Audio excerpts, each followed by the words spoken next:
खाने में खतरनाक मिलावट का मुद्दा। पर्सनल प्रेयर्स में इसे रखोगे। अगर आप किसी पॉलिटिशियन के साथ काम करते हो, आप उन्हें ये कन्विंस करोगे कि वो ये मुद्दे उठाएं बार बार और इसके लिए स्ट्रॉन्ग लॉज बनाएं, स्ट्रॉन्ग उनको बॉडीज बनानी चाहिए ऐसी। जी हाँ दोस्तों, जैसे कि मैं आपको शुरुआत में थोड़ा सा एक्सप्लेन कर दिया हूँ कि इस किस बारे में वीडियो बनाया गया है। तो जैसे कि आप जैसे दूध, फल, मसाला, ऐसे बहुत सी चीज़ है जो हमारे लिए हानिकारक है, इस इंडिया में हानिकारक है, क्योंकि आपको इस वीडियो में पूरा एक्सप्लेन किया गया है। आप इस वीडियो में पूरे एंड तक बने रहो और एंड तक बने रहेंगे तभी आपको समझ में आएगा, ठीक है। अगर आप इस चैनल पर नए हैं तो आप चैनल को सब्सक्राइब कर लें और ज़्यादा से ज़्यादा शेयर करें, और ताकि गॉड ब्लेस यू और वीडियो को पूरा एंजॉय करें। पाप बना तू रास्ते बने, इब्सी हुआ कि तू ना मरे। पाप बना तू रास्ते बने, इब्सी हुआ कि तू ना मरे। छेदा गया तू जीता रहे,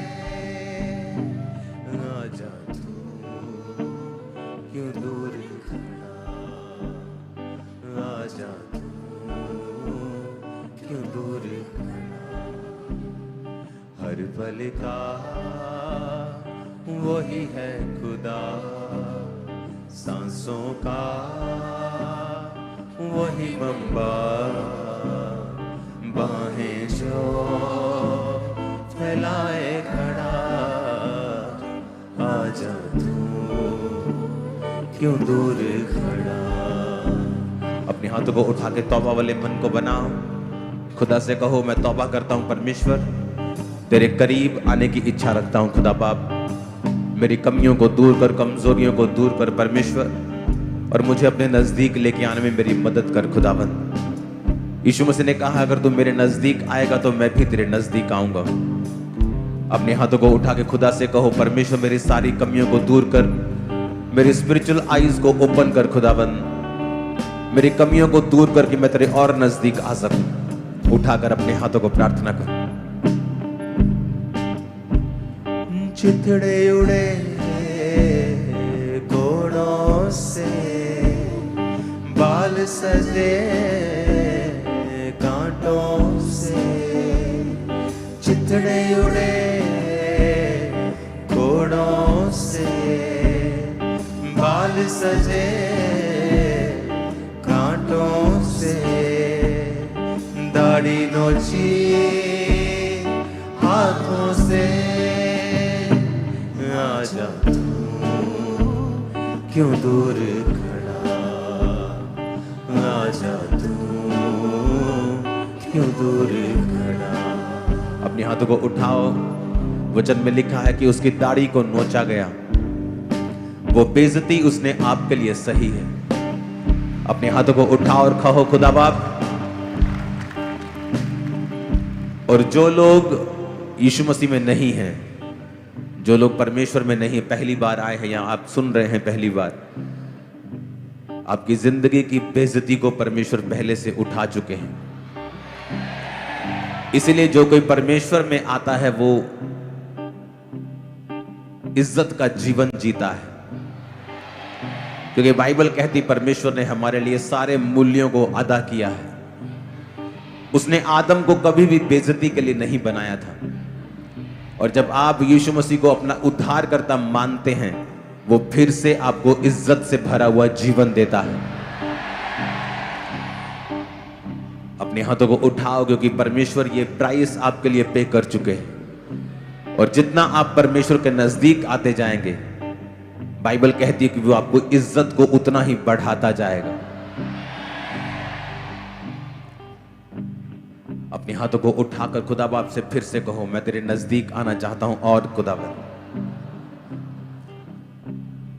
लहू लहू उसका बदन बख्शी ने उसका सुगंध, लहू लहू उसका बदन, बख्शी ने उसका सुगंध, उसी को दे तन और मन। आजा तू क्यों दूर खड़ा, आजा तू क्यों दूर खड़ा, हर पल का वही है खुदा, सांसों का वही मंबा, बाहें जो फैलाए खड़ा, आजा। अपने देश के लिए अपने हाथों को उठाओ। आप जिस भी देश से मुझे देख रहे हैं, उस देश के लिए अपने हाथों को उठाओ। आप जिस देश से ये मीटिंग को देख रहे हैं, अपने देश के झंडे को उठाओ। झंडा नहीं है तो आत्मा में उसे उठाओ और खुदाबंद के नाम में अपने देश को ब्लेस करो। आपकी प्रार्थनाओं से सब कुछ संभव है। हमारी ये प्रार्थना थी कि भारत और यूएसए की रिलेशनशिप खराब ना हो। खुदा बाप उसका उत्तर दे रहा है। अपने हाथों को उठाओ। परमेश्वर, अपने हाथों को उठाओ। एक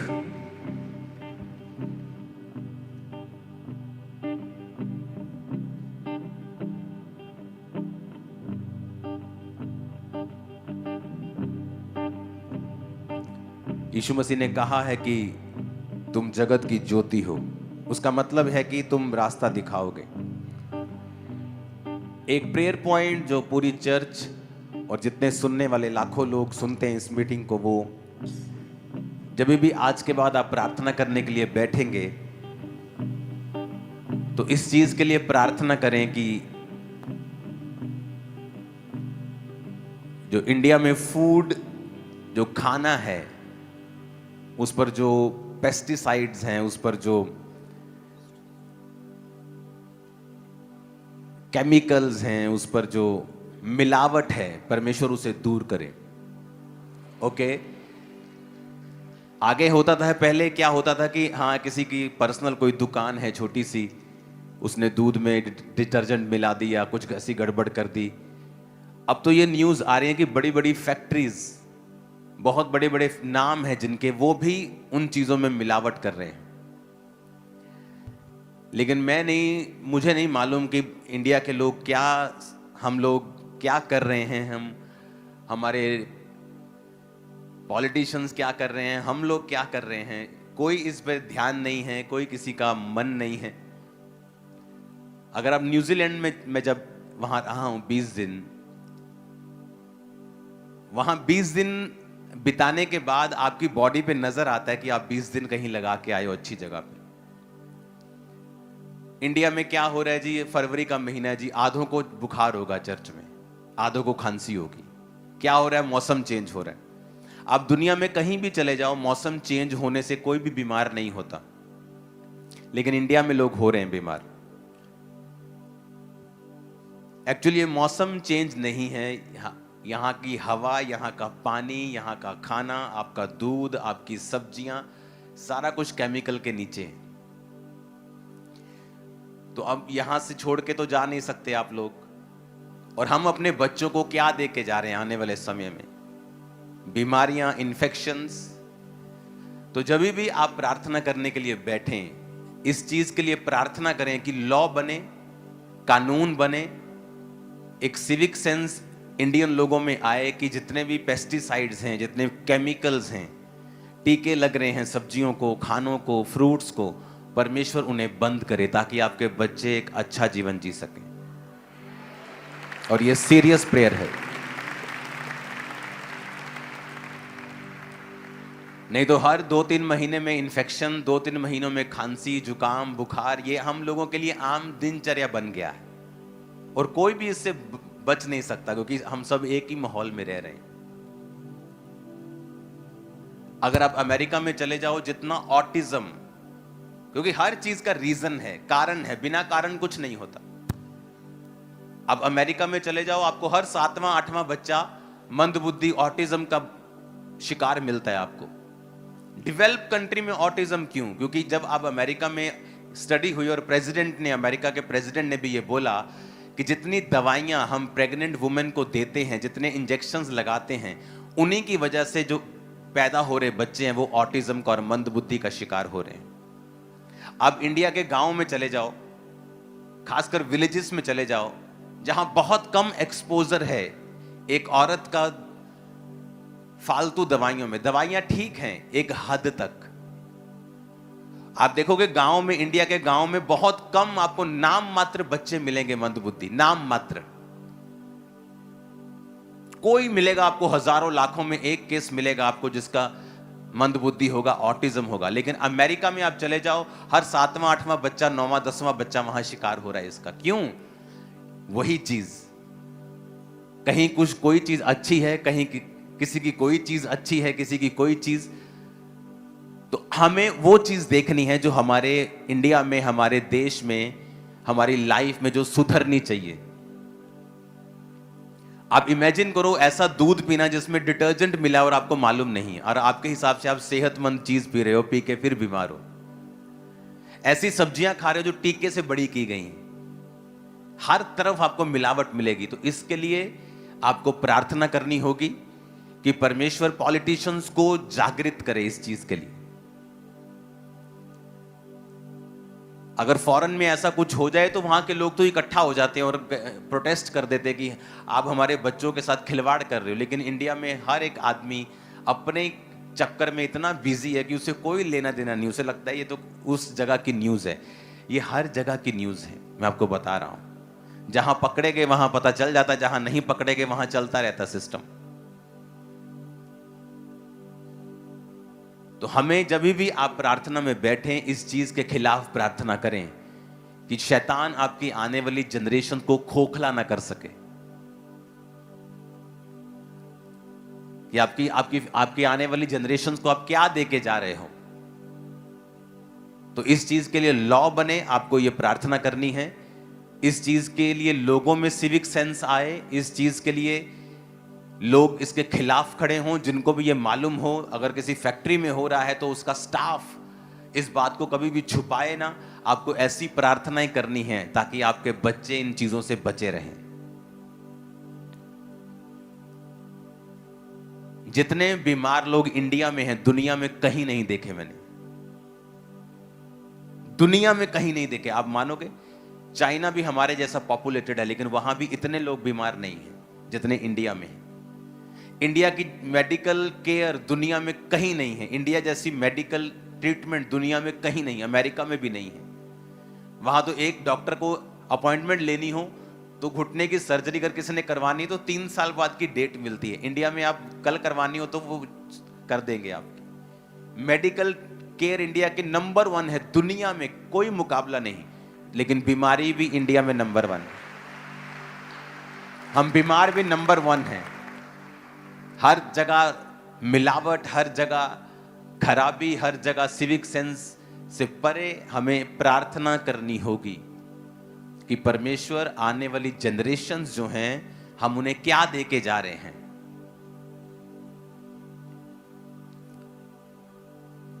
इंडिया में जितनी फसलों के ऊपर पेस्टिसाइड्स और केमिकल यूज होते हैं, स्टडी बताते हैं अगर आप आधा चम्मच कोई ऐसे पाउडर खा जाओ जो केमिकल है तो आपकी बॉडी में असर तक नहीं होता। आपकी बॉडी इतना हैबिचुअल हो चुकी है उस जहर की।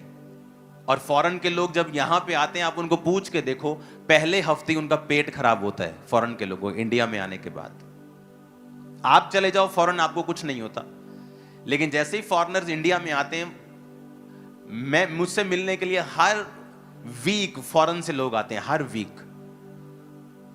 उनमें से 25-20% हॉस्पिटलाइज्ड होते हैं आते ही कि मेरे बेबी का पेट खराब हो गया, इसको ड्रिप लगवानी पड़ी।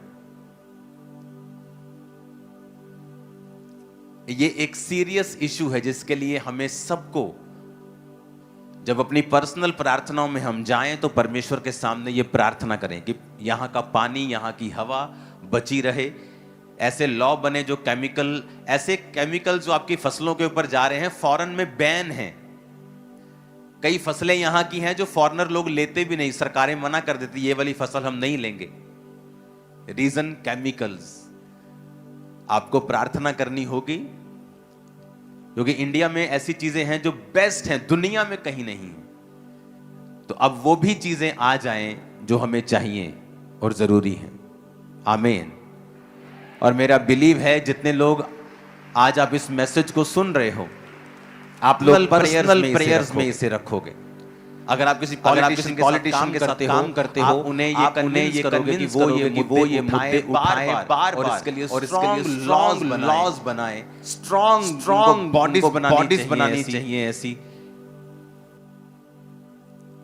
अगर आप किसी पॉलिटिशियन के साथ काम करते हैं, आप सरकार में हैं, आप किसी तरह से इस चीज को इन्फ्लुएंस कर सकते हैं, तो प्लीज इसे कीजिए अपने बच्चों के लिए, इंडिया के फ्यूचर के लिए, कि हम उन चीजों को बचा के रखें। अगर आप दुनिया में घूमिए, इधर से अंटार्कटिका के साइड पे पड़ता है न्यूजीलैंड और ऑस्ट्रेलिया, उधर अमेरिका, उधर यूरोप, अफ्रीका, दुनिया में मैंने इंडिया जैसा देश नहीं देखा है। किस मामले में बताता हूं। इंडिया में अगर आपको पहाड़ देखने हैं बर्फ वाले, आपको वो भी मिल जाएंगे। आपको दुबई के जैसा रेत का समंदर देखना है, आपको वो भी मिल जाएगा। आपको वर्षा वन देखने हैं, रेन फॉरेस्ट देखने हैं, आपको पूर्व की साइड पे, चिरापुंजी साइड पे, गुवाहाटी साइड पे वो भी मिल जाएंगे। आपको लो लेवल के पहाड़ देखने हैं, आप साउथ की साइड चले जाओ, आपको ग्रीनरी देखनी है, आप साउथ की साइड चले जाओ। आपको जमीनी इलाके देखने हैं, नदियां देखनी है, आप यूपी चले जाओ। आपको हर चीज इंडिया में मिलती है, दुनिया में ऐसा कहीं नहीं है। दुनिया में ऐसा कोई देश नहीं जहां इतनी ज्यादा जबरदस्त रीति के साथ इतनी चीजें हों, लेकिन फिर भी हम दुनिया का ध्यान खींचने में असफल रहे हैं। नहीं तो इंडिया टूरिज्म इतना बड़ा हो इंडिया का कि और चीज करने की जरूरत ना पड़े। आज दुबई जो है वो टूरिज्म से पैसा ज्यादा कमाता है, अपने रियल स्टेट से ज्यादा कमाता है, तेल से कम कमा रहा है अभी वो। हमें ये प्रेयर करनी है कि ऐसे माहौल बने, ऐसे लॉ बने, ऐसे सिस्टम बने, ऐसी क्लीन चीजें परमेश्वर ऐसी खड़ी करे, पॉलिटिशियंस के दिल में बोझ को डाले इस बात के लिए। इंडिया जैसा कोई देश नहीं होगा, मैं आपको बता रहा हूं। Blessed country.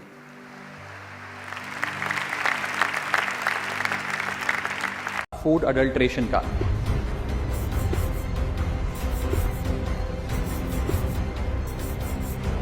सर, बाजार में प्योरिटी का लेबल लगाकर, फर्जी लेबल लगाकर खुलेआम जहर बेचा जा रहा है। दूध, मसाले, edible oils, package food, beverages, सब में unsafe additives, harmful chemical, high saturated fat, sugar और सॉल्ट डालकर मिसलीडिंग न्यूट्रिशनल क्लेम्स के साथ कि ये सेहत के लिए अच्छे हैं, एनर्जी बूस्टिंग है, बेचा जा रहा है। सर, हालात ये हैं कि आप दूध खरीदिए तो उसमें यूरिया मिलता है, सब्जियां खरीदें उसमें ऑक्सीटोसिन है, पनीर के अंदर स्टार्च और कॉस्टिक सोडा है, आइसक्रीम में डिटर्जेंट पाउडर मिलता है, फ्रूट जूस में सिंथेटिक फ्लेवर और आर्टिफिशियल कलर, एडिबल ऑयल में मशीन ऑयल, गरम मसालों में ईंट का पाउडर और लकड़ी का चूड़ा, चाय में सिंथेटिक कलर, चिकन और पोल्ट्री आइटम में एनाबॉलिक स्टेरॉइड्स, शहद में शुगर सिरप और येलो डाई, यहां तक कि देसी घी में जो मिठाई बननी चाहिए वो भी वेजिटेबल ऑयल और वनस्पति से बनती है। सर, आप सोचिए कि जब एक माँ अपने बच्चे को दूध का ग्लास देती है सोचकर कि इसमें कैल्शियम है, प्रोटीन है, मेरा बच्चा तंदुरुस्त बनेगा, उसे इस बात का अंदाजा भी नहीं है कि वे एक यूरिया और डिटर्जेंट का डेंजरस मिक्स अपने बच्चे को पिला रही है। सर, एक रिसर्च बताती है कि मिल्क के सैंपल्स में 71% सैंपल्स में यूरिया और 64% सैंपल्स में न्यूट्रलाइजर जैसे सोडियम बायोकार्बोनेट पाए गए। सर, इतना तो देश में मिल्क का प्रोडक्शन नहीं है जितना इस देश में दूध बेचा जा रहा है। सब्जियों जिनको हम सेहत का भंडार समझकर खरीदते हैं, उसे ऑक्सीटोसिन का इंजेक्शन लगाकर फ्रेश, हरा भरा और उसकी ग्रोथ को एक्सेलरेट कर कर बेचा जाता है। ऑक्सीटोसिन सर वो हार्मफुल केमिकल है जिससे dizziness, headache, heart failure, infertility और कैंसर जैसी बीमारियां होती हैं। Food adulteration is a raising health crisis और खास तौर पे ये बच्चे, बुजुर्ग और महिलाओं, प्रेग्नेंट महिलाओं के लिए खास तौर पे एक खतरे की घंटी है। इस देश की 2 सबसे बड़ी गरम मसाले बनाने वाली कंपनियों के प्रोडक्ट्स यूएस, यूके और इनफैक्ट पूरे यूरोप में इसलिए बैन हो गए क्योंकि उनके अंदर कैंसर कॉजिंग पेस्टिसाइड्स पाए गए। वो मसाले भी आज भारत में बेचे जाते हैं और धड़ाधड़ खरीदे जाते हैं। हम we are forced to consume those products. Sir हालात यह है कि और देशों के अंदर जिन फूड आइटम्स को पालतू जानवरों को भी नहीं खिलाया जाता, वो हमारे देश में धड़ाधड़ ये कंपनियां बेच रही हैं। सर मैं इस संदर्भ में कुछ सुझाव लाया हूं। पहला सुझाव, FSSAI जो हमारा रेगुलेटर है उसे मजबूत करिए, एडुकेट मैन पावर दीजिए, एडुकेट लैब टेस्टिंग दीजिए। दूसरा, जो फाइन्स और पेनल्टीज हैं वो फाइनेंशियली मैनेजेबल है, उनको बढ़ाने की जरूरत है। थर्ड, पब्लिक रिकॉल मैकेनिज्म होना चाहिए। यदि किसी एक प्रोडक्ट में मिलावट पाई जाए तो उसको पब्लिकली नेम और शेम कर मार्केट से रिकॉल करें, और मिसलीडिंग हेल्थ क्लेम्स की एडवर्टाइजमेंट बंद किया।